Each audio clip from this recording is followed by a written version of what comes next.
Hi, my name's Priscilla Ossai, and today I will be talking about favour from a distance. Well, my discussion today really will be based around Exodus 3, verse 1 to 4, where it actually says, Now Moses was tending to the flock of Jethro, his father-in-law, the priest of Midian, and he led the flock to the back of the desert and came to Horeb, the mountain of God.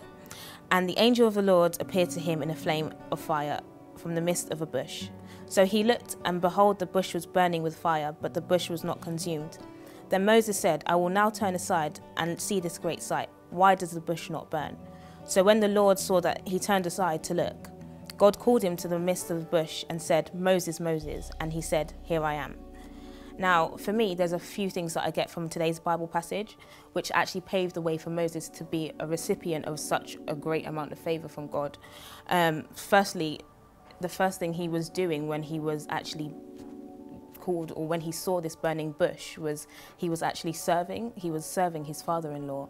And I think that's one thing that we as Christians as well can learn from, is that when we serve, we're never actually serving in vain, whether it's serving at work or serving at school or serving in the church as well. We're never serving in vain, especially because we're serving others that are in authority over us, I guess.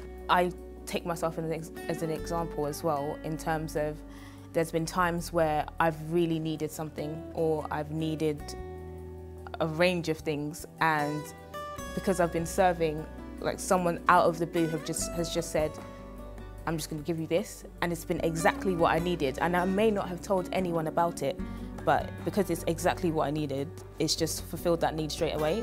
And I can only say that that is really the true favour of God in action. I think the second thing to note is that Moses led the flock all the way to the back of the desert. That shows that really he's taken the longest route, or he's taken a route that not many people would have taken. They would have gone to the front and just been like, okay, I'll do what everyone else has done, just the ordinary way. But he took the extraordinary route. He took the route that probably would have been a bit harder, and it shows that really to get that burning bush experience from God, you really have to put more effort in.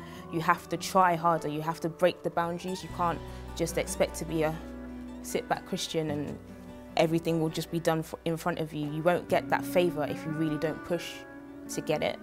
And I think the third thing to note is that Moses, as he went closer, God actually called out to him, Moses, Moses, and he said, Here I am.